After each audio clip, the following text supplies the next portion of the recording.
नमस्कार. शांतवाणीमध्ये तुम्हा सर्वांचे पुन्हा स्वागत. आपण आपल्या आयुष्यात अनेक संकल्प करतो, कधी नवीन सवयीचे तर कधी यशाचे. पण समर्थ रामदास स्वामी 5व्या श्लोकात एका अशा संकल्पाबद्दल सांगत आहेत जो तुमचे संपूर्ण आयुष्य बदलू शकतो. चला तर मग समजून घेऊया संकल्पाची शक्ती. मना पाप संकल्प सोडून द्यावा, मना सत्य संकल्प जीवी धरावा. मना कल्पना ते नको विषयांची, विकारे घडे हो जनी सर्वचीची. श्रीराम. समर्थ म्हणतात, मना पाप संकल्प सोडून द्यावा. मनात येणारे वाईट विचार किंवा कोणाचे तरी अहित करण्याचा विचार सर्वात आधी सोडून दिला पाहिजे.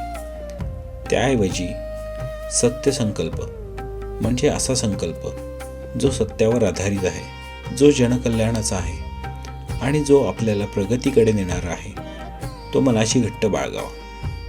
पुढील ओळीत समर्थ एका मोठ्या धोक्याबद्दल सांगतात. मना कल्पना ते नको विषयांची. केवळ भौतिक सुखांच्या किंवा वासनांच्या कल्पना करत बसल्याने मन अस्वस्थ होते.